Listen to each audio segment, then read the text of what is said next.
يستوي الذين يعلمون والذين لا يعلمون صدق اللہ و مولانا العظیم۔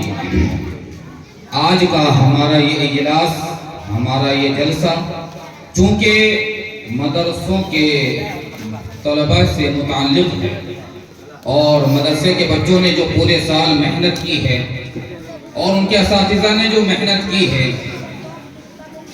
ان کے متعلق میں 3 باتیں کروں گا۔ پہلی بات تو جو ہمارے طلباء عزیز ہیں، ہمارے بچے اور بچیاں ہیں، ان سے پہلی بات میری ہوگی۔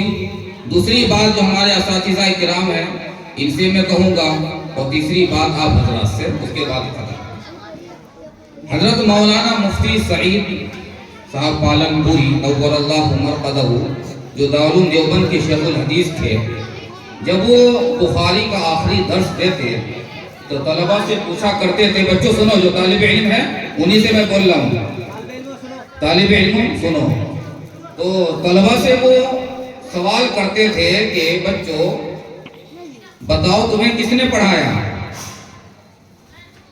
تو کہتے میرے باپ نے پڑھایا۔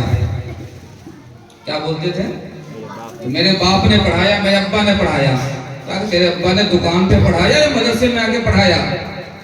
اگر تیرے ابا تجھے پڑھاتے تو مدرسے میں آ کے پڑھاتے، تیرے ابا تو دکان پر بیٹھے ہیں۔ تو پھر بچے جو ہے خاموش ہو جاتے، پھر پوچھتے بتاؤ کس نے پڑھایا؟ کہا کہ استاذ نے پڑھایا۔ کہا استاذ نے پڑھایا۔ پھر حضرت بولتے نہیں، استاذ نے بھی نہیں پڑھایا، استاذ کو تو تنخواہ ملتی ہے، اس کو تنخواہ ملتی ہے، وہ آگے ڈیوٹی کرتا ہے، ڈیوٹی کے نتیجے میں وہ اپنا وقت دیتا ہے، وقت کے نتیجے میں آپ کو پڑھاتا ہے تو آپ پڑھتے ہیں۔ استاذ نے تو نہیں پڑھایا، استاذ کو تو تنخواہ ملتی ہے۔ کہا کہ جو ہے پھر کس نے پڑھایا؟ کہا کہ مدرسے نے پڑھایا۔ کہا کہ نہیں، مدرسے میں بھی نہیں پڑھایا، اس مدرسے نے بھی نہیں پڑھایا، مدرسہ تو اینٹ پتھر کا ہے، مدرسہ تو اینٹ پتھر کا ہے، مدرسہ کیسے پڑھا سکتا ہے؟ کہا کہ محتمم صاحب نے پڑھایا۔ بچے کیا کہیں کہ محتمم صاحب نے پڑھایا۔ کہا کہ محتمم صاحب بھی نہیں پڑھا سکتے، آپ کو کیوں نہیں پڑھا سکتے؟ محتمم صاحب عوام سے چندہ لے کر آتے ہیں اور چندہ لے کر مطبخ چلاتے ہیں، استاذ کو تنخواہ دیتے ہیں، تو ان کو کہاں فرصت ہو پڑھاوے بچوں کو؟ تو یہ کس نے پڑھایا؟ اب لاسٹ میں کون بچا؟ عوام۔ کس نے؟ ہمیں عوام سے جو ایک پیسے وصول کر کے لائے جاتے ہیں مدرسے کے اندر، کوئی 10 روپے، کوئی 20 روپے، سمجھے کہ نہیں؟ ہمارے علم کی سب سے زیادہ ضرورت ان عوام کو ہے کہ ہم جب بڑھ کر جائیں عوام کے بیچ میں، ان کے لیے ہم مشعل راہ بنیں، ان کے لیے ہم نمونہ بنیں کہ نہیں ہم اپنے مدرسے سے کچھ سیکھ کر آئے ہیں، لیکن اپنے مدرسے سے ہم کچھ سیکھ کر آئے ہیں۔ کہا جاتا ہے کہ 3 طرح کی اولاد ہوتی ہے، ایک سپوت، ایک پوت، ایک کپوت۔ سپوت اس کو کہا جاتا ہے جو باپ کا نام روشن کرے۔ بچوں سنو، سپوت اس کو کہا جاتا ہے جو باپ کا نام روشن کرے، اور پوت اس کو کہا جاتا ہے جو باپ کا نام نہ روشن کرے نہ ڈوبائے باپ کو، اس کو پوت کہا جاتا ہے۔ اور کپوت اس کو کہا جاتا ہے جو باپ کے نام کو بدنام کر دے۔ تو میرے بچوں، آپ کو یہاں سے کیا بن کر جانا ہے؟ سپوت بن کر جانا ہے، اس مدرسے کے نام کو روشن کرنا ہے، تاکہ عوام کو یہ یقین ہو جائے کہ ہم نے جو پیسے مدرسے میں لگائے ہیں اس سے واقعی میں بچے تیار ہوئے ہیں اور ہمارے لیے دینی خدمت کے لیے لیکن وہ بچے آ گئے ہیں۔ لیکن تو ہمیں کیا بننا ہے؟ سپوت بننا ہے، نہ پوت بننا ہے نہ کپوت بننا ہے۔ یہ تو تھی بات جو ہے بچوں سے۔ اب ہمارے اساتذہ کرام ہیں، میرے بھائیوں، اللہ تبارک و تعالیٰ نے رزق کمانے کے مختلف ذرائع دنیا میں بنائے ہیں۔ ایک لوہار گرم بھٹی کے سامنے بیٹھ کر لوہے کو تپاتا ہے، پگھلاتا ہے، پھر اس کا اوزار بناتا ہے، ٹھوکتا ہے، بڑے بڑے ہتھوڑے چلاتا ہے، تب جا کے کچھ بنا کے وہ بیچارہ بازار میں فروخت کرتا ہے۔ کوئی کمہار ہوتا ہے جو برتن بناتا ہے، کوئی بڑھئی ہوتا ہے جو لکڑی کو ٹھوک ٹھاک کر کے، چھین چھال کر کے چوکی تیار کیا، الماری تیار کیا، یہ تیار کیا، وہ تیار کیا۔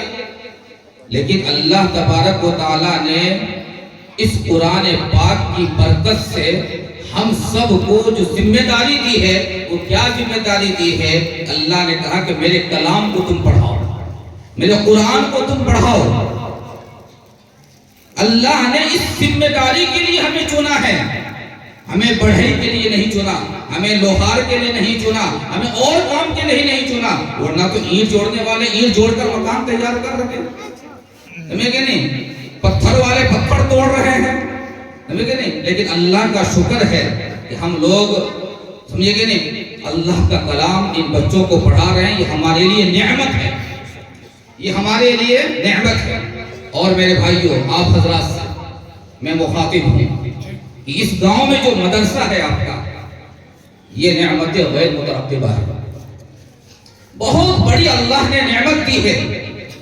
کیوں کہ جب صبح ہوتی ہے اور یہ بچے جب درسگاہ میں جاتے ہیں، ہم اپنے گھروں میں سوئے ہوئے ہیں، نہ ہم نے فجر کی نماز پڑھی، نہ ہم نے اللہ کو یاد کیا، لیکن اس گاؤں میں پڑھنے والے باہر کے بچے، جس کے گاؤں میں آپ کبھی نہیں گئے، جن کے والدین کو آپ نہیں جانتے، جو آپ کے رشتہ دار نہیں ہیں، جن کا کوئی آپ سے تعلق نہیں ہے، جن کو آپ پہچانتے نہیں ہیں، جن کے باپ کے نام سے آپ واقف نہیں ہیں، جن کے گاؤں کے نام سے آپ واقف نہیں ہیں، وہ بچے آپ کے گاؤں میں رہ کر، آپ کے مدرسے میں رہ کر، سمجھے کہ نہیں، اعوذ باللہ من الشیطان الرجیم بسم اللہ الرحمن الرحیم سے اس بستی کے دن کی شروعات کرتا ہے،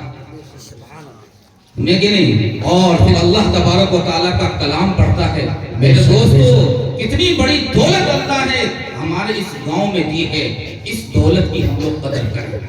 یہ بچے ہمارے محسن ہیں، ہمارے اوپر ان بچوں کا احسان ہے کہ کتنی مصیبتیں بلائیں ہمارے گاؤں سے ٹل نہیں ہوگی ان بچوں کی وجہ سے، سمجھے کہ نہیں؟ اور ہمارے لیے یہ بچے ذریعہ نجات بنیں گے کل قیامت کے دن انشاءاللہ۔ بچے حافظ ہو رہے ہیں، قرآن پاک کی تعلیم حاصل کر رہے ہیں۔ اس وقت مجھے بڑا یاد آتا ہے، ابھی ایک بچے نے تاریخ سنائی دارالعلوم اصلاحیہ کی، سمجھے کہ نہیں، یہ کب سے قائم ہوا، کن لوگوں کا یوگدان رہا۔ جب یہ بچے پڑھ رہے تھے ابھی، مجھے احساس ہو رہا تھا کہ جن لوگوں نے اس مدرسے کی تعمیر کرائی ہوگی، اس بنیاد ڈالی ہوگی، آج وہ جس حالت میں جہاں بھی ہوں گے، ان بچوں کی پڑھنے کا ثواب تو ضرور مل رہا ہوگا۔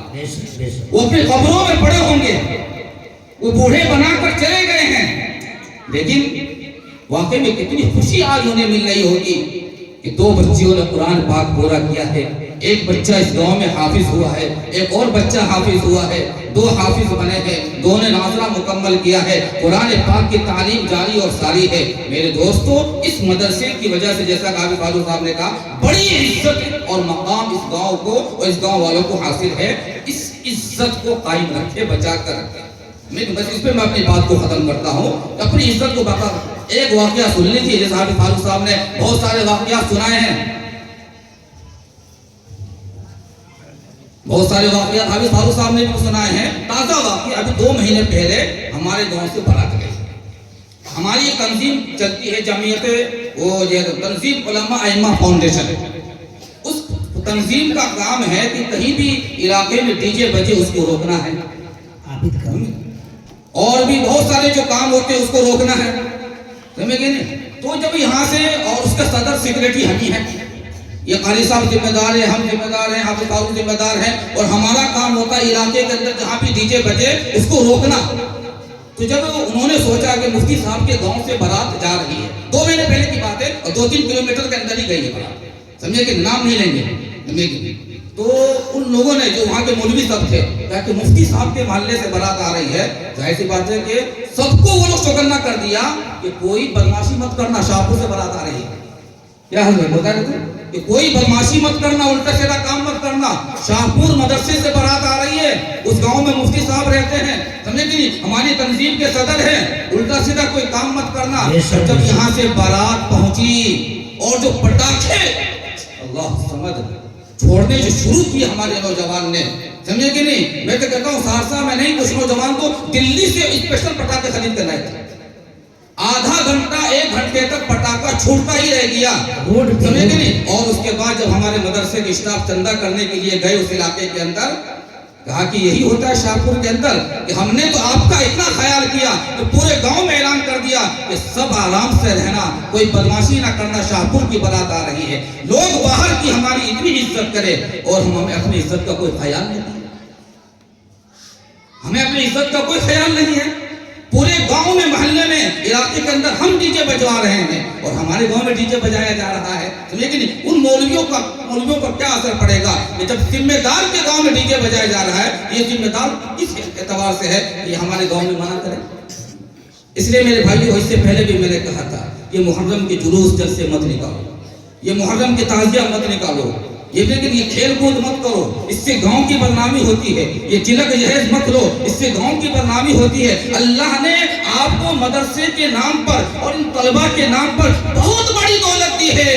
اس سے بڑی کوئی دولت لینے کی ضرورت نہیں ہے. انہیں میں چند باتوں پر اپنی بات ختم کرتا ہوں. وآخر دعوانا الحمدللہ.